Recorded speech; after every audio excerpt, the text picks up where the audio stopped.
بڑی تیزی کے ساتھ سفر کیا ہے وہ خطیب حضرت علامہ خالد ایوب صاحب قبلہ دامت ظلہ العالی کی ذات ہے۔ الحمدللہ آج پورے ملک ہندوستان میں جس جلسے میں اور جس کانفرنس میں ہوتے ہیں یا جس سیمینار میں ہوتے ہیں، آپ نے دیکھا ہوگا آج نیٹ کی دنیا پر اگر کسی نے خطابت کے حوالے سے قبضہ کر رکھا ہے، چاہے یوٹیوب کی دنیا ہو، فیس بک کی دنیا ہو، یا ملک ہندوستان میں جہاں جہاں جلسے ہوتے ہیں، اگر علامہ خالد ایوب صاحب کی شخصیت ہوتی ہے تو آپ نے دیکھا ہوگا وہ دھنگرج، وہ فکری سوچ رکھنے والا خطیب جب بھی بولتا ہے تو اتنا بولتا ہے کہ باطل کے ماتھے سے پسینہ چھوٹنے لگتا ہے، باطل کو خاموش کر دیتا ہے۔ الحمدللہ وہ حضرت علامہ خالد ایوب صاحب کی شخصیت ہے کہ آئیے اس شخصیت کو آواز دیں، اس لہجے کو آواز دیں۔ بڑی محبت کے ساتھ خلیفہ حضور شیخ العالم مفکر اسلام حضرت علامہ خالد ایوب صاحب جو قبلہ مصباحی، جو آج پورے ملک ہندوستان میں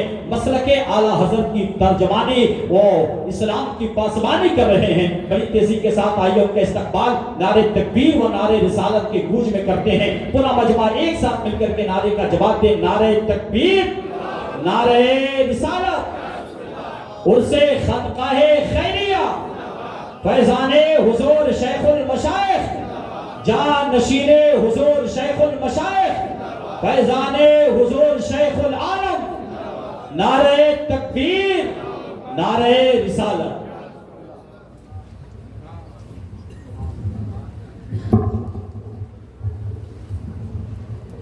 السلام علیکم ورحمۃ اللہ وبرکاتہ۔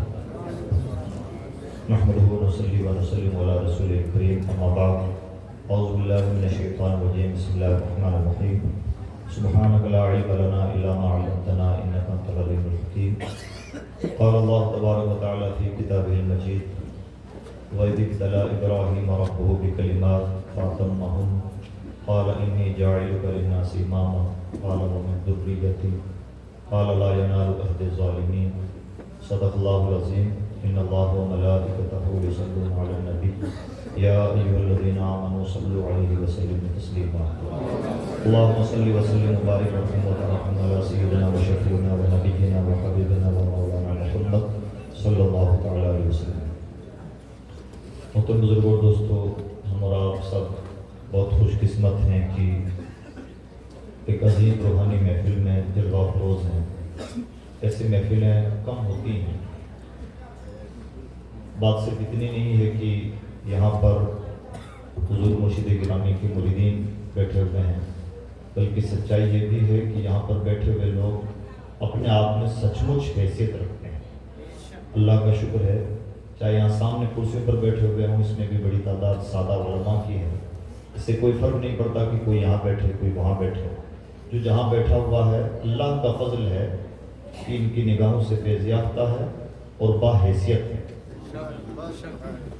ابھی ہم اور آپ سب نے الگ الگ ریاستوں کے لوگوں سے باتیں سنی، اور یہ بھی ایک اچھی بات ہے کہ یہاں پر کشمیر کے نمائندہ بھی موجود ہیں، گجرات کے بھی ہیں، ایم پی کے بھی ہیں، بہار جھارکھنڈ کے بھی ہیں، ہم راجستھان کے لوگ بھی ہیں، پہاڑی قسم کے بے سود لوگ، اور ہر جگہ کے لوگوں کی یہاں ایک نمائندگی ہے۔ اور ان سب کو جس نے کھینچا ہے وہ مقناطیسی طاقت بھی ہمارے بیچ میں جلوہ افروز ہے، اور دراصل انہی کے لیے ہے اور انہی کی وجہ سے بیٹھے ہوئے ہیں۔ اللہ رب العزت اس آستانے کو سلامت رکھے، سائے کو سلامت رکھے۔ میں نے آپ کے سامنے جو آیت کریمہ تلاوت کی ہے، اللہ رب العزت نے قرآن پاک میں جس نبی کو اور اپنے جس پسندیدہ محبوب بندے کو ایز اے لیڈر پیش کیا ہے، وہ حضرت سیدنا ابراہیم خلیل اللہ کی ذات ہے، امام رہنما کے طور پر۔ اور اللہ رب العزت نے حضرت ابراہیم علیہ السلام کو ایز اے لیڈر بھی پیش فرمایا، اور اس کے ساتھ ساتھ ابراہیم علیہ السلام کی خوبیاں بھی قرآن پاک میں جا بجا بیان ہوئی کہ اس ابراہیم کے اندر کون سی ایسی خوبیاں تھیں جن کی وجہ سے ابراہیم علیہ نبینا علیہ السلام کو پوری کائنات کی امامت اور لیڈرشپ عطا کی گئی۔ اور یہ بات میں اس لیے چھیڑنا چاہ رہا ہوں کہ آج امت مسلمہ کی جو بڑی ضرورت ہے وہ لیڈرشپ کی ضرورت ہے۔ جب کسی قوم سے اللہ رب العزت ناراض ہوتا ہے تو اس سے لیڈرشپ چھین لی جاتی ہے، اچھے اور ڈھنگ کے لوگ اٹھا لیے جاتے ہیں، اور پھر وہی حشر ہوتا ہے جو حدیث پاک میں فرمایا گیا، ایک لمبی قطار کھڑی ہوتی ہے لیکن سواری کے لائق ایک بھی اونٹ نہیں ہوتا، یعنی بھیڑ بہت ہوتی ہے لیکن ڈھنگ کے لوگوں کی بھیڑ نہیں ہوتی، ڈھنگ کے لوگ نہیں پائے جاتے۔ اور قرب قیامت میں اور زیادہ ہو رہا ہے کہ یہ دور تحت الرجال ہے، اچھے ڈھنگ کے کام کے سلیقہ مند انسان نہیں ملتے، دور دور تک نہیں ملتے، اور ایسے لوگ جب سلیقہ مند لوگ نہیں ملتے تو ایسے لوگ کسے ملیں جو سلیقہ مند لوگ تیار کریں، اور اگر کسی زمانے کو ایسے لوگ مل جائیں تو ان لوگوں کو ان کی بڑی قدر کرنی چاہیے، اس زمانے کی سب سے بڑی ذمہ داری بنتی ہے۔ تو ایسا سلیقہ مند انسان جسے قرآن نے لیڈر کے طور پر پیش فرمایا ہے، وہ شخصیت ابراہیم خلیل اللہ کی شخصیت ہے، اور ان کی لیڈرشپ کے اینگل میں تھوڑی دیر میں پیش کروں گا۔ اقبال چونکہ قرآن کا شاعر ہے، اور اقبال کی بڑی اچھی بات یہ ہے کہ اقبال وہی انگلی رکھتا ہے جہاں تک ہوتا ہے، اور اس درد کی دوا بیان کرتا ہے، یہ اقبال کی خوبی ہے۔ عام طور پر شاعروں کا پرابلم یہ ہے کہ شاعر صرف ایک چشمہ رکھتے ہیں اور جدھر جس رو میں بہتے ہیں بہتے ہی چلے جاتے ہیں، جیسے کوئی صرف مایوسی کی شاعری کرتا ہے، کوئی صرف جذبات کی شاعری کرتا ہے، کوئی صرف انقلاب کی شاعری کرتا ہے، لیکن اقبال ایسا شاعر ہے جو درد بھی بیان کرتا ہے اور درد کے ساتھ دوا بھی دیتا ہے۔ اقبال کے چند اشعار وہ ہیں جو بڑے کمال کے اشعار ہیں، ان دو شعر مجھے بڑے پسند ہیں، جس میں اقبال نے پوری امت کے درد کا درما بیان کیا ہے اور بالکل سادہ انداز میں بیان کیا ہے۔ علاج آتش رومی کے سوز میں ہے تیرا، تیری خرد پہ غالب فرنگیوں کا قصور، دو لفظوں میں اس نے کہانی پیش کی ہے، علاج آتش رومی کے سوز میں ہے تیرا، تیری خرد پہ غالب فرنگیوں کا قصور۔ اور دوسرا شعر ہے، خرد کے پاس خبر کے سوا کچھ اور نہیں، تیرا علاج نظر کے سوا کچھ اور نہیں۔ یہ سادہ سی کہانی ہے جو اقبال نے نچوڑ کے پیش کی ہے، اور اقبال نے چونکہ قرآن کا شاعر ہے تو قرآن سے استعارے لیے ہیں، قرآن سے باتیں لی ہیں، تو جہاں لیڈرشپ کی بات آئی ہے، حضرت ابراہیم علیہ نبی علیہ السلام کو اقبال نے بار بار پیش کیا ہے۔ آج بھی ہو جو براہیم سائمہ پیدا، آپ کر سکتی انداز گلستان پیدا، یہ دور اپنے براہیم کی تلاش میں ہے، صنم کدا ہے جہاں لا الہ الا اللہ۔ تو سچائی یہ ہے کہ آج کی دنیا کو ابراہیم کی ضرورت ہے، آج بھی کوئی ابراہیم بننے کے لیے تیار ہو تو آگ ٹھنڈی ہونے کے لیے پہلے سے تیار ہے۔ پرابلم یہ نہیں ہے کہ آگ ٹھنڈی نہیں ہوتی، ریئل پرابلم یہ ہے کہ ابراہیم بھی تو نہیں ملتا، ابراہیم نہیں ملتا، ابراہیم سا ایمان نہیں ملتا۔ تو ابراہیم کیا ہے، ابراہیم کا ایمان کیا ہے، ابراہیمی خوبیاں کیا ہیں جو قرآن پاک نے پیش کی ہیں، وہ جو میں نے آیت کریمہ آپ کے سامنے پیش کی ہے، اللہ رب العزت نے وہاں ابراہیم علیہ السلام کی چند خوبیاں بیان فرمائی ہیں، اور اس کے بعد میں جگہ جگہ ابراہیم علیہ السلام کی خوبیاں بیان فرمائی ہیں۔ 14ویں پارے میں اللہ رب العزت نے 14ویں پارے کے لاسٹ میں بیان فرمایا، ان ابراہیم کان امہ قانتا للہ حنیفا ولم یکن من المشرکین شاکرا لانعمہ اجتباہ وہداہ الی صراط مستقیم۔ ابراہیم اپنے رب کی بارگاہ میں عاجزی پیش کرنے والا، سب سے رشتہ ناتا توڑ کر صرف اپنے رب سے رشتہ رکھنے والا، اللہ کے ساتھ کسی کو شریک نہ ٹھہرانے والا، اللہ کی نعمتوں کا نہایت شکر گزار۔ جب یہ باتیں ابراہیم کے اندر پائی گئیں تو اللہ رب العزت نے اجتباہ وہداہ الی صراط مستقیم، اللہ نے کائنات میں سے ابراہیم کو چن لیا، ابراہیم کو صراط مستقیم کا نشان بنا دیا۔ ابراہیم کی دو خوبیاں اور بیان ہوئی قرآن پاک میں جو انوکھی خوبیاں ہیں، دو خوبیوں میں قرآن پاک نے گویا دو جہان نچوڑ کے رکھ دیے۔ ان ابراہیم لأوّاہ حلیم، ابراہیم اپنے رب کی بارگاہ میں آہیں بھرنے والا اور لوگوں کو برداشت کرنے والا۔ دو شکلیں ہوتی ہیں کسی بھی انسان کی، ایک رشتہ اس کا اور اس کے رب کا، ایک رشتہ اس بندے کا اور دوسرے بندوں کا، یعنی نبیوں کا ایک رشتہ رب سے اور نبیوں کا دوسرا رشتہ اللہ کے مخلوق سے۔ ابراہیم کا اپنے رب سے رشتہ یہ اواہ، آہیں بھرنے والا، یہ لفظ بہت کچھ اپنے آپ میں۔ تو کمال یہ ہے کہ حدیث پاک کے مطابق اس امت کا اواہ ابو بکر صدیق، ابو بکر صدیق کی خوبی اواہ، اپنے رب کی بارگاہ میں رونا، آہیں بھرنا۔ اواہ کا لفظ ہی اپنے آپ میں بہت کچھ کہتا ہے، آہیں بھرنے والا، مسلسل رونے والا، مسلسل گریہ وزاری کرنے والا۔ اللہ نے فرمایا ابراہیم اباہ حلیم ہے. حلیم کا مطلب برداشت کرنے والا. رب سے رشتہ ایسا ہے کہ رب کو منانے کی فکر, اور مخلوق سے رشتہ ایسا ہے کہ جو کریں سب برداشت. یہ دو خوبیاں ہیں لیڈر کی. لیڈر کی تنہائیاں صرف اپنے رب کے لیے, اور لیڈر کی دوسری خوبی یہ ہے کہ مخلوق کیا سلوک کرتی ہے مخلوق جانے, وہ برداشت کرنے کا جگر بردہ رکھتا ہے. جس کے اندر یہ دو خوبیاں ہوں, یہ ابراہیمی خوبیاں ہیں, اسے اللہ رب العزت لیڈرشپ عطا فرماتا ہے. ابراہیم علیہ السلام کی خوبی یہ ہے, اپنے رب کے لیے وہ زندگی کیسی گزارتے تھے.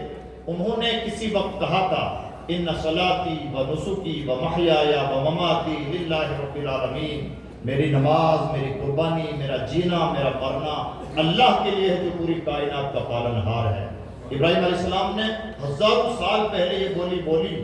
جب قرآن پاک نازل ہوا, اللہ کو یہ بول اتنے پسند آئے کہ ابراہیم کی ادائیں تو اللہ کی بارگاہ میں قبول ہوئیں, ابراہیم کے الفاظ بھی چونکہ تم اللہ کی بارگاہ میں اتنا قبولیت پائے کہ جب ہمارے نبی پر قرآن نازل ہوا تو اللہ نے ارشاد فرمایا قل ان صلاتی و نسکی و محیای و مماتی للہ رب العالمین. اے نبی آپ بھی وہی بولی بولے جو آپ کے جد اعلیٰ بولا کرتے تھے, میری نماز, میری قربانی, میرا جینا, میرا مرنا سب اللہ کے لیے جو پوری کائنات کا پالنہار ہے. ابراہیم کی شخصیت تو شخصیت, ابراہیم کے ہزاروں سال پہلے بولے ہوئے الفاظ پہ اللہ کی بارگاہ میں جھوٹ کہ تو زندہ ہے. اور جب کسی کو اللہ لیڈرشپ عطا فرمائے تو اس کی لیڈرشپ کی شان کیا ہوتی ہے. اللہ رب العزت نے ارشاد فرمایا وَإِذِ ابْتَلَىٰ إِبْرَاهِيمَ رَبُّهُ بِكَلِمَاتٍ, اللہ نے ابراہیم کو چند چیزوں, چند باتوں کے ذریعے سے آزمایا. فَأَتَمَّهُنَّ, ابراہیم ان آزمائشوں پر 100% کھڑا اترا. شروعات کہاں سے ہوئی لیڈرشپ کی؟ آزمائش. یہ پہلی چیز, سستے میں نعمت نہیں ملتی. حضرت فرماتے ہیں آزمائش کے بغیر تو کام نہیں بنتا. آزمانا تو پڑے گا, وہ بھلے چاہے کتنے بھی پرانے ہوں. حاجی رضا علی صاحب چاہے 40 سال پرانے ہوں, آزمائشوں کا دور تو آج بھی چل رہا ہے, آئندہ بھی چلے گا. آزمائشیں ختم نہیں ہوتی. ہم جمعہ 8 دن وابستہ ہوئے اور کرامتوں میں لگ جائیں, یہ معاف کیجیے گا, یہ ہماری بڑی کمزوری ہوگی. اس راستے میں آزمائشیں ہیں اور آزمائشوں پر 100% کھڑا اترنا پڑتا ہے. جب آزمائشوں پر کوئی کھڑا اترتا ہے, اللہ نے وعدہ فرمایا انی جاعلک للناس اماما, ابراہیم میں تجھے لوگوں کی امامت عطا فرماؤں گا. لوگوں کی امامت, پوری کائنات کی امامت کی بات ہو رہی ہے. نبیوں کا ایک انداز ہوتا ہے, بلکہ بڑوں کا انداز ہوتا ہے کہ جب نعمتیں مل رہی ہوں بڑوں کو تو بڑے اپنے ساتھ چھوٹوں کے لیے بھی مانگ لیتے ہیں. تو ابراہیم علیہ السلام نے اس موقع کا فائدہ اٹھایا اور فرمایا قال ومن ذریتی, پروردگار مجھے امامت عطا فرما رہا ہے تو میری نسلوں کو بھی امامت عطا فرما دے. اللہ نے اس موقع پر, یہ ابراہیم کا درد دل ہے کہ انہوں نے اپنے ساتھ اپنے ماتحتوں کے لیے بھی مانگا, لیکن اللہ نے ایک ایسا اصول بیان فرمایا جو آج بھی بھارت کے لوگ اس وقت جو ہم جن حالات سے گزر رہے ہیں ان حالات میں گویا آنکھیں کھولنے والا اصول ہے. یہ ریگولر اللہ کا اصول ہے. اللہ نے یہ نہیں فرمایا ابراہیم تمہاری اولاد کو دوں گا یا نہیں دوں گا. اللہ نے فرمایا لا ینال عہد الظالمین, امامت جیسی عظیم نعمت ظالموں کو نہیں سونپی جاتی. پتا چلا, یہاں سے ایک نکتہ سمجھ میں آیا, آنی جانی کرسیوں سے بہت زیادہ گھبرانے کی ضرورت اس لیے نہیں ہے کہ لیڈرشپ اگر ظالم ہو جائے تو ایسی لیڈرشپ ٹکتی نہیں ہے. یہ اللہ کا اصول ہے. 10 سال پورے کر لیں, اس سے زیادہ کچھ نہیں ہونا ہے. زوال پذیر ہونا ہے, یہ اللہ کا اصول ہے. ایمان و کفر یہ قبر کا مسئلہ ہے, لیکن اللہ کا اصول ہے کہ ظلم کے ساتھ لیڈرشپ باقی نہیں رہتی ہے. یا تو ظلم چھوڑنا ہوتا ہے کرسی چھوڑنا. اللہ کا اصول ہے لا ینال عہد الظالمین, جو ظالم ہوگا وہ لیڈر بن کے نہیں رہ سکتا. اس لیے حالات اتار چڑھاؤ کا شکار ہو سکتے ہیں. ہم جذباتی لوگ ہیں, جلدی گھبرا جاتے ہیں. جو جذباتی نہیں ہیں وہ دیکھتے رہتے ہیں, نہ گھبراتے ہیں, نہ کسی پریشر کا شکار ہوتے ہیں, نہ شکوا کرتے ہیں, اور نہ ہی کسی طرح کی کوئی شکل ان کی پیشانی پہ آتی ہیں. ان سے سیکھنا چاہیے کہ حالات سے کیسے نپٹا جاتا ہے. اللہ کا وعدہ ہے کہ ظالم کے ساتھ لیڈرشپ نہیں دے سکتی, اور صرف ابراہیم کی ذریت کے لیے نہیں, قیامت تک کے لیے یا تو ظلم رہے گا یا پھر اقتدار رہے گا. یہ اللہ کا اصول ہے. تو اللہ رب العزت نے ابراہیم علیہ السلام سے وعدہ فرمایا انی جاعلک للناس اماما, ابراہیم میں تجھے امامت عطا فرماؤں گا. پھر ایک وقت آیا کہ اللہ نے ارشاد فرمایا ان ابراہیم کان امہ, ابراہیم لیڈر تھا. سوال یہ کہ ابراہیم علیہ السلام کی لیڈرشپ ہے کیسی قیادت ہے، کیسی امامت ہے؟ عزیز دوستو، جب ابراہیم علیہ السلام کی قیادت پر ہم غور کریں گے تو دو چیزیں نظر آتی ہیں۔ پہلی چیز تو یہ نظر آتی ہے کہ جو نبی کبھی فلسطین سے موجودہ مکہ اور کبھی یہاں سے وہاں، کبھی بیوی بچے چھوٹ رہے ہیں، کبھی بچے پریشان ہو رہے ہیں، کبھی کئی قربانی دے رہے ہیں، کبھی کسی ظالم سے نبوت آزمائی کر رہے ہیں، مناظرہ و بحث کر رہے ہیں، ظاہر میں تو ایسا نظر نہیں آتا کہ وہ ایک آدمی بڑا امام ہے، اس کی تو زندگی میں بڑی ادھیڑ پن نظر آتی ہے۔ لیکن اللہ رب العزت کا وعدہ جھوٹا نہیں ہو سکتا۔ اللہ نے ابراہیم علیہ السلام کو ایسی امامت عطا فرمائی کہ ابراہیم علیہ السلام نے تعمیر کعبہ کے وقت جو لباس پہن لیا تھا، اللہ نے ہزاروں سال گزرنے کے بعد اس لباس کو بھی نہیں مرنے دیا۔ کوئی بھی حاجی کتنا بھی قیمتی لباس پہن سکتا ہو، جب اس آستانے پر حاضر ہوگا تو دو بنا سلی ہوئی چادریں پہن کے ہی حاضر ہونا ہے۔ ابراہیم کیا مریں گے، ابراہیم کا لباس نہیں مر پایا، اور ایسا نہیں کہ آج تک نہیں مر پایا، قیامت تک بھلے کوئی کتنا بھی لباس قیمتی لباس پہن سکتا ہو، جب اس جگہ پہ حاضر ہونا ہے تو لباس وہی پہنے گا جو ابراہیم نے پہن رکھا تھا۔ زمانہ بدل جائے، زمانے کی تہذیبیں بدل جائیں، غریبی اور مالداری کے انداز بدل جائیں، ابراہیم کی ادائیں نہیں بدلتی ہیں۔ ابراہیم کے بیٹے نے جن ٹھوکروں سے پانی نکالا تھا، ٹھوکروں سے تو پانی نہیں نکلتا، یہ بھی عجیب بات ہے۔ ہم بھی زمین پر ٹھوکر ماریں کیا پانی نکلتا ہے؟ اور وہ بھی بچے کی ٹھوکروں سے پانی۔ دراصل ٹھوکریں وکریں سب بہانہ ہیں۔ اللہ رب العزت جب کسی کو زندہ فرماتا ہے تو یوں ہی اسباب بنتے ہیں۔ ابراہیم علیہ السلام کے بیٹے کے قدموں کی ٹھوکروں سے جو پانی پیدا ہوا وہ پوری دنیا کے پانیوں کا امام ہے۔ ایسا کا پانی کہ آج تک دنیا اس کے منرل نہیں ناپ پائی۔ کسی پانی میں یہ منرل زیادہ ہوتے ہیں، کسی میں یہ خوبی، یہ خامی، کچھ پلس مائنس چلتے رہتے ہیں، اس میں کوئی مائنس نظر ہی نہیں آتا۔ اور ایسا زندہ پانی کہ کتنا بھی گہرا کنواں ہو اور کتنا بھی بھاری کنواں ہو جہاں پانی کے چشمے پھوٹتے ہوں، مسلسل بہنے کے بعد ایک وقت آتا ہے کہ وہ پانی کا چشمہ خشک ہو جاتا ہے۔ اور ماڈرن سائنس کی بات کریں تو ماڈرن سائنس یہ کہتی ہے پانی ایک جگہ ٹکا نہیں رہتا۔ آج جس زمین پر پانی ہے، آنے والے زمانے میں وہاں پانی ختم ہو جائے گا، دوسری زمینیں جہاں پر پانی نہیں تھا اندر پانی وہاں چلتا چلا جاتا ہے، یعنی پانی یہاں سے وہاں، وہاں سے یہاں ٹرانسفر ہوتا رہتا ہے۔ عجیب بات یہ ہے کہ ہزاروں سالوں سے دنیا بھر میں سپلائی ہونے والا پانی کا چشمہ ٹوٹتا ہی نہیں۔ ایسی امامت کہ اس کی امامت کو کہیں خطرہ لاحق نہیں۔ ابراہیم علیہ السلام کی بیوی نے جہاں پر چکر لگائے تھے، یہ بھی سمجھنے کی چیز ہے، اگر کہیں ہمیں مان لیجیے یہاں پانی تلاش کرنا ہے تو ایک بار جا کے آ گئے، دل نہیں مانا تو دوبارہ چیک کر لیا۔ یہ کیا کہ ایک بار گئے، دوبارہ گئے، تیسری بار، چوتھی بار، پانچویں بار، 7 مرتبہ۔ دراصل یہ پانی کے لیے چکر نہیں، اللہ رب العزت کو یہ امر کرنا تھا کہ ابراہیم سے جو جو چیزیں چھوٹ گئی ہیں وہ قیامت تک کے لیے امام ہیں۔ اگر وہ چکر لگا دیے، آج بھلے صفا مروہ کے نشان بھی نہ باقی اور کسی کو پانی کی ضرورت نہ ہو، ادائیں وہی اپنائی جائیں گی جو حضرت حاجرہ نے کی تھی۔ اور اتنا قیمتی بن حضرت حاجرہ کے قدموں کے نشانوں کی وجہ سے ان پہاڑیوں کا مقدر ایسا ہو گیا کہ قرآن میں نام لے کے ذکر ہوا اتنا اہتمام کے ساتھ، ان الصفا والمروہ من شعائر اللہ، صفا مروہ اللہ کی نشانیوں میں سے۔ ابراہیم علیہ السلام نے تعمیر کعبہ کے وقت جہاں پر پاؤں رکھے تھے، اللہ نے اس پتھر کو ایسا شعور عطا فرمایا کہ جیسے جیسے کعبے کی دیواریں اونچی ہوتی رہتی وہ پتھر بھی اونچا ہوتا رہتا، اور اتنی مستی میں اونچا ہوتا کہ ابراہیم کے قدموں کے نشان اپنے سینے میں محفوظ کر لیے۔ پتھر نے اتنا ادب کیا تو اللہ نے مقام ایسا ارشاد عطا فرمایا۔ اللہ فرماتا ہے وَاتَّخِذُوا مِن مَّقَامِ إِبْرَاهِيمَ مُصَلًّى، لفظی ترجمہ یہ ہوگا ابراہیم نے جہاں پاؤں رکھے تھے تم وہاں سجدہ کرو۔ مقام ابراہیم کو مصلی بناؤ، مقام کا مطلب کھڑے ہونے کی جگہ۔ ابراہیم نے جہاں پاؤں رکھ دیے تھے، حاجیوں تمہارے لیے ضروری ہے کہ تم وہاں پر 2 رکعت نماز ادا۔ ابراہیم نے جہاں پاؤں رکھ دیے تھے وہ پاؤں زندہ، ابراہیم نے جو لباس پہن لیا وہ لباس زندہ۔ آج ہم کسی بیٹے کی قربانی نہیں دینے جا رہے ہیں، لیکن ابراہیم علیہ السلام نے ادا اپنائی تھی، بھلے کسی کو گوشت کھانے کی ضرورت ہو یا نہ ہو، بلکہ کوئی بھی ضرورت ہو یا نہ ہو، ابراہیم نے جو ادا اپنا لی تھی دنیا کے لیے واجب قرار دیا گیا ہے کہ وہ ادا ضرور اپنائی جائے گی۔ تو ابراہیم کی ادا زندہ، ابراہیم کا لباس زندہ، ابراہیم کی بیوی کے قدموں کے نشان زندہ، ابراہیم کے قدموں کے نشان زندہ، ابراہیم علیہ السلام کے بیٹے کے قدموں سے نکلنے والا پانی زندہ، ابراہیم نے جو بول بولے تھے ہزاروں سال پہلے وہ بول زندہ۔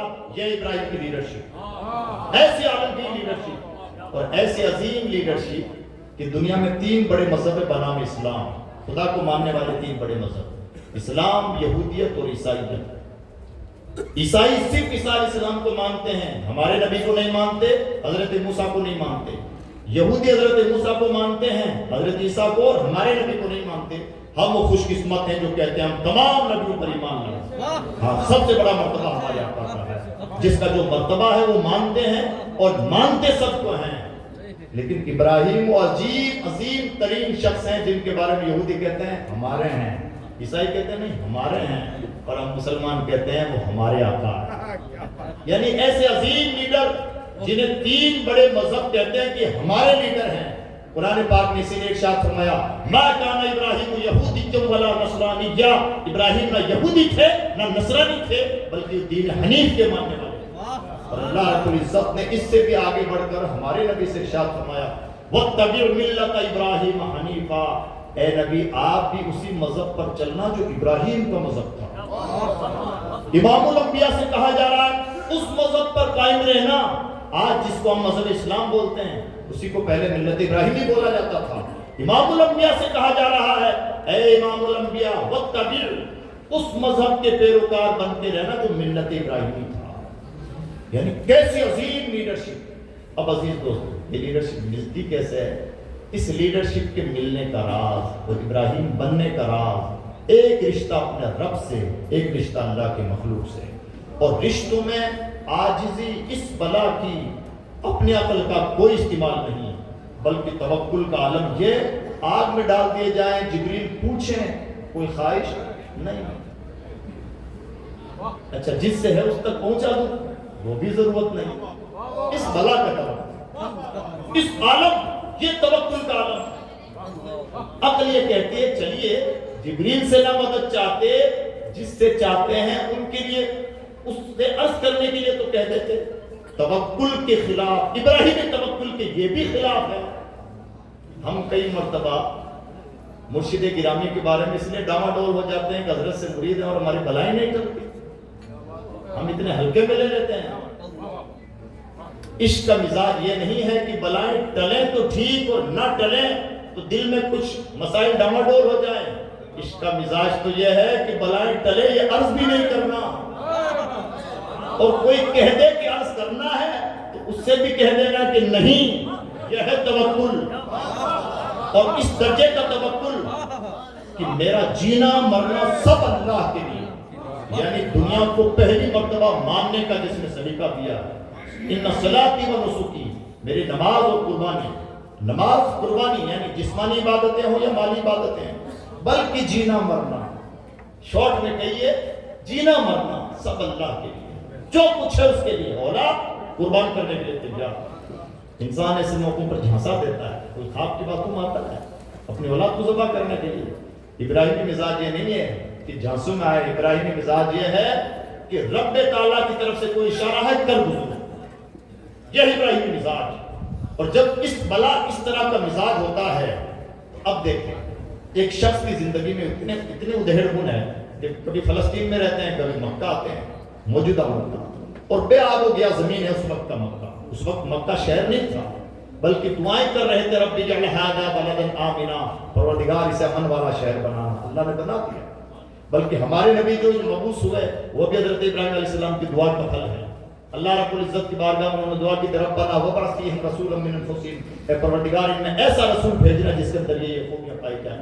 یہ ابراہیم کی زندگی، ایسی ادھیڑ بن کی زندگی جب کوئی تنہائیوں میں گزارتا ہے، صرف اپنے رب کے لیے جینا، اپنی اولاد کو قربان کر دینا، اپنی بیوی بچوں کو تیاگ دینا، بلکہ سفر و حضر میں رہنا، کبھی کسی سے نبوت آزمائی کرنا، اپنے رب کے لیے ہر ایک سے لوہا مول لے لینا، یعنی اسے اپنی کوئی فکر ہی نہیں ہے۔ جب کوئی بندہ اتنا اپنے رب کی محبت میں گم ہو جاتا ہے تو اللہ فرماتا ہے ہم نے ابراہیم کو خلیل بنایا، اور جب اللہ خلیل بنا لیتا ہے تو اسے پوری کائنات کی لیڈرشپ عطا فرماتا ہے۔ آج کے دور میں عزیز دوستو امت کو جس چیز کی سب سے زیادہ ضرورت ہے وہ ہے کامیاب قیادت. پرابلم یہ ہے کہ قائد اہل سنت اور قائد ملت اسلام یہاں پوسٹر کی حد تک بہت نظر آتے ہیں، زمین پر کوئی نظر نہیں آتا. اور بظاہر کوئی زندہ باد مرد آباد اور دھرنے پردرشن کر بھی لے تو اسے قیادت نہیں کہتے ہیں. قیادت کا مطلب ہوتا ہے افراد تیار کرنا، اور افراد تیار کرنے والے لوگ خاموشی کے ساتھ اپنا کام انجام دیتے ہیں. دھمال مچانے کا نام قیادت نہیں ہے. قیادت کی زندگی گمنام زندگی ہوتی ہے، خاموشی کی زندگی ہوتی ہے. لیکن آنے والی نسلوں کے لیے ایسے افراد تیار کر جاتی ہے کہ آئندہ کئی نسلیں زندہ رہتی ہیں اور وہ قیادت کا نام و نشان باقی رہتا ہے. اور یہ کام صرف روحانیت کی بدولت پاسبل ہے. دنیا تھک چکی ہے، آزما چکی ہے، لیڈرشپ کی فارمیلٹی کی ٹریننگ ہو چکی ہے، لیکن ہر لیڈرشپ فیل ہو جاتی ہے. ایک ہی لیڈرشپ زندہ رہتی ہے جسے غریب نواز کی لیڈرشپ کہتے ہیں. ہاں، غریب نواز بنانے کے لیے تپانا بہت پڑتا ہے. عقل تو یہ کہتی ہے، عثمان ہارونی نے 20 سال کا عرصہ جسے تپایا، اگر غریب نواز نے کم مدت میں لاکھ 90 لاکھ یا جو کچھ بھی، 90 لاکھ نہیں، میں تو کہتا ہوں 10 لاکھ مان لیجئے. کسے کہتے ہیں 10 لاکھ؟ 10 لاکھ لوگوں سے اگر ہمیں مسافہ کرنا پڑے، ہاتھوں کی چمڑی ادھڑ جائے. 10 لاکھ لوگوں کی کایا پلٹ ڈالنا، ان کا مذہب تبدیل کر لینا. مشکل ترین فیصلہ ہوتا ہے انسان کی زندگی میں مذہب تبدیل کرنے کا فیصلہ. ایک نگاہ میں مذہب تبدیل کر دے رہی ہے. ایسا شخص اگر اس کے 20 سال، اس کی عمر کے 20 سال جو عثمان ہارونی کے پاس گزارے وہ بچا لیتے تو شاید یہ اربوں کو کروس کر جاتے. یہ کہتی ہے عقل. لیکن عشق یہ کہتا ہے کہ دراصل جو لاکھوں کا مقدر بدلا ہے انہیں 20 سالوں نے بدلا ہے. یہ 20 سال کا ٹائم پیریڈ لگ رہا ہے کہ صحبت شیخ میں جوتیاں اٹھانے میں گزر رہا ہے. یہی تو غریب نوازی ہے، یہی تو شخصیت سازی ہے. اسی طرح سے تو افراد تیار کیے جاتے ہیں. اور عزیز دوستو، غریب نواز بننے کا بھی ایک راز ہے. اور وہ راز کیا ہے؟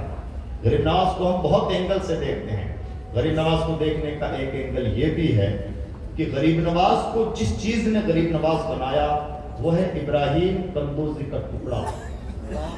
حضرت غریب نواز کے بارے میں ہم سب جانتے ہیں.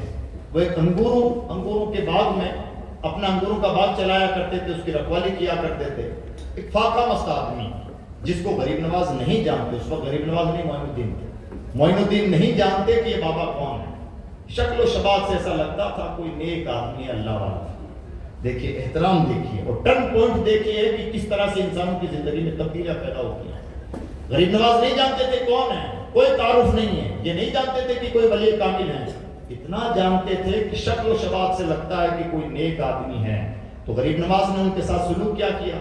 اپنے انگور، اپنے باغ میں جو اچھی کوالٹی کے انگور تھے وہ بابا کی بارگاہ میں پیش کر دیے. یہ کام کیا غریب نواز نے. تو غریب نواز نے اپنا کام کر دیا کہ جو بیشت تھا وہ پیش کر دیا. اب فقیر نے اپنا کام کیا. وہ کیا کیا؟ روٹی کا سوکھا ٹکڑا نکالا، منہ میں چبایا اور اس بچے کو دے دیا. اب یہاں پر امتحان کی گھڑی ہے. اگر ہم اور آپ جس آدمی کو جانتے ہی نہیں، جس کے بارے میں کچھ نہیں جانتے، وہ ہمیں اپنے منہ میں روٹی کا ٹکڑا چبایا ہوا دے دے تو کیا ہماری طبیعت اسے نگلنے کی اجازت دے؟ ہم کہیں گے بابا جی ہم نے تو آپ کا احترام کیا کہ آپ کو اچھی کوالٹی کے انگور پیش کیے اور آپ اپنے منہ میں چبایا ہوا ہمیں دے رہے. ہمیں انسلٹ فیل ہوگا. لیکن دوستو جب اتنا کوئی اپنے آپ کو چھپا لیتا ہے، صرف اتنا جانتے ہیں کہ کوئی اللہ کا بندہ ہے، نہیں جانتے کہ کون ہے. وہ نہیں جانتے تھے کہ ابراہیم قندوزی کوئی ولی کامل ہے، اتنا جانتے تھے کہ کوئی اللہ کا بندہ ہے. لیکن عاجزی کا عالم یہ کہ فقیر کے منہ میں چبایا ہوا ٹکڑا اپنے منہ میں نگل لیتے ہیں. اسی ٹکڑے نے معین الدین حسن کو غریب نواز بنایا ہے. اسی ٹکڑے نے تو اندر بھونچال مچایا تھا. تبھی تو بے چینی پیدا ہوئی تھی کہ والدہ سے اجازت لیں، علم حاصل کرنا چاہتے ہیں. اور لوگوں کو کئی بار لگتا ہے کہ ایک ٹکڑا یا تھوڑی سی نگاہ ہے یا تھوڑا سا لنگر کیا کام کر سکتا ہے. 15 سال علم حاصل کرنے کے بعد بھی اس ٹکڑے نے اپنا اثر نہیں کھویا. 15 سال علم ظاہر حاصل کرنے کے بعد اب بھی وہ ٹکڑا اپنی بے چینی مچا رہا ہے اور اب کہہ رہا اب تو علامہ بنے ہو، عالم بنے ہو، اب جو کچھ پڑھا لکھا تھا اسے صاف بھلا دینے کے لیے تیار ہو جاؤ. اور اب علم سے دوسری دنیا کی طرف وہی ٹکڑا لا رہا ہے. عثمان ہارونی ابھی نہیں ملے ہیں. عثمان ہارونی کا کام تو بات کا ہے. پہلے معین الدین کو اتنا مؤدب بننا پڑتا ہے اور اتنا مؤدب کوئی ہو وہی غریب نواز بنتا ہے۔ ہم اگر معمولی چیزوں کی بنیاد پر انسانیت کی قدر نہ کریں، اللہ کی مخلوق کی قدر نہ کریں، یا تھوڑے موڑے علم کا شکار ہو کر، علم میں انا کا شکار ہو کر کے ہر کسی کو خاطر میں نہ لائیں، آسان نہیں ہے غریب نوازی کا راستہ۔ اب اس ٹکڑے نے کام یہ کیا کہ 15 سال علم حاصل کرنے کے بعد اب تیار کیا اس بات کے لیے کہ کسی کو تلاش کیا جائے، اور یہ پھر ایک اصول ہے، ملتے ہیں لیکن تلاش کے بعد ہی ملتے ہیں، اور ہلکے میں ملنا بھی نہیں چاہیے۔ ہلکے میں مل جائیں تو لوگ بڑے ہلکے میں لے لیتے ہیں اور نقصان ہو جاتا ہے۔ تھوڑا مشکل ہونی چاہیے اس راستے میں۔ ہاں تلاش کرتے ہیں تو ملتے ضرور ہیں، اس لیے ملتے ہیں۔ اگر ہم اپنے رب کی بارگاہ میں بھیک مانگیں کہ پروردگار بے اولاد ہیں، اولاد دے دے، اولاد صرف ہمارے مطلب کی چیز ہے، 100% ہم اپنے مطلب کی چیز مانگ رہے ہیں، قریب میں دے دیتا ہے۔ اگر ہم اس کی بارگاہ سے یہ بھیک مانگیں پروردگار اپنی معرفت دے دے، نہیں دے، ہمارے مطلب کی چیز دے دیتا ہے، اپنی معرفت نہیں دے گا۔ شرط یہ ہے کہ طلب سچی ہو۔ حضرت خواجہ عثمان، حضرت خواجہ معین الدین حسن چشتی نے اللہ کی بارگاہ میں بھیک مانگی، مرشد ملا۔ جس طرح سے انجان ابراہیم قندوزی کے ساتھ ان کا سلوک ایسا تھا، وہ تو تلاش کر کے وہاں تک پہنچے ہیں۔ اب ادب کا کیا عالم ہوگا؟ اور جب ادب کا عالم یہ ہوتا ہے پھر ہندوستان کا عالم وہی ہوتا ہے جو ہم دیکھ رہے ہیں۔ عزیز دوستو، ہمیں ان چیزوں سے جو بنیادی طور پر سیکھنے کی ضرورت ہے وہ ہے ادب۔ بلا کا سرنڈر کر دینا، سرنڈر ایسا کرو جیسے ابراہیم نے کیا، مانو ایسا جیسے غریب نواز نے مانا۔ اور ان سب کی اجتماعی مثال دیکھنی چاہیں تو ہمارے روحانی جد اعلیٰ حضرت ابوبکر صدیق کی زندگی میں دیکھ لیں۔ ماننا ان سے سیکھیں، تسلیم کرنا ان سے سیکھیں، سرنڈر کرنا ان سے سیکھیں۔ جب اس بلا کا جذبات ہوں اور جب اس بلا کا تسلیم کا جذبہ ہو، اللہ رب العزت کی عنایتیں بے پایاں برسیں۔ آج کے دور میں بھارت کی اور آنے والے زمانے میں بھی اگر بھارت کا کوئی نقشہ بدل سکتا ہے تو صرف روحانیت ہے۔ پرابلم یہ ہے کہ یہاں بھی بڑی دھما چوک بھی ہے، یہاں بھی بہت دیسی اور غیر دیسی، دیسی اور ڈپلیکیٹ بہت کچھ ہے، اور یہ ہونا ہی ہے۔ جب حضرت مجدد کے زمانے میں تھے تو ہمارے زمانے میں تو اور زیادہ ہوں، اور جتنے مارکیٹ میں ڈیمانڈ بڑھے گی اتنے ہی فرضی لوگ بھی بڑھیں گے۔ ذمہ داری بنتی ہے سچے لوگوں کی کہ وہ اوریجنل چیز مارکیٹ میں پہنچائیں اور بہت تیزی کے ساتھ پہنچائیں، بغیر کسی انتظار کے پہنچائیں۔ میں امید کرتا ہوں کہ ہم اس چیز کی ذمہ داری اپنے سر لیں گے، اور اگر اللہ رب العزت نے ہمیں کوئی نعمت عطا فرمائی ہے تو اس نعمت کو آگے سے آگے بڑھانے کی کوشش کریں گے۔ اللہ رب العزت ہمیں توفیق خیر سے نوازے۔ لا الہ الا اللہ محمد رسول اللہ۔ السلام علیکم ورحمۃ اللہ وبرکاتہ۔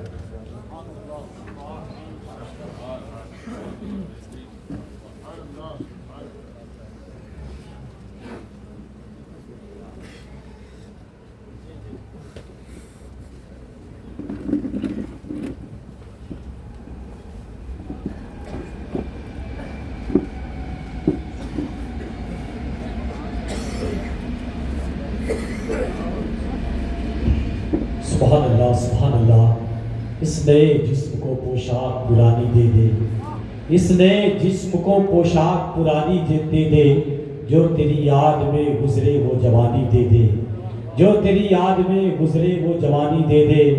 میں جہاں بھی جاؤں لوگ کہیں محمد کا غلام، میں جہاں بھی جاؤں لوگ کہیں محمد کا غلام۔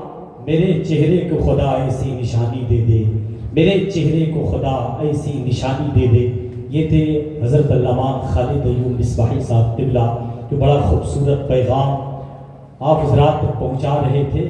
یقیناً ہمیں عمل کے میدان میں آنے کی ضرورت ہے، اپنے بزرگوں کے تعلیم سے اور تربیت سے وابستہ ہونے کی ضرورت ہے، روحانیت اپنے اندر پیدا کرنے کی ضرورت ہے۔ حضرات محترم، اور اسی کڑی کو برقرار رکھتے ہوئے پھر ایک خطیب ہندوستان کی بارگاہ میں بڑی تیزی کے ساتھ پہنچنے کی کوشش کر رہا ہوں، اور آپ حضرات اسی دل جمعی کے ساتھ، اسی بیداری کے ساتھ اس خطیب کو بھی سماعت کر لیں، جن سے میری مراد خلیفہ حضور تاج الشریعہ بھی ہیں، خلیفہ حضور شیخ العالم بھی ہیں، جن سے میری مراد حضرت علامہ قاری دلشاد احمد صاحب قبلہ کو میں آواز دے رہا ہوں، وہ مائک پر تشریف لائیں اور اپنی روحانی خطاب سے سامعین کے قلب و اذان کو منور و مجلہ فرمائیں۔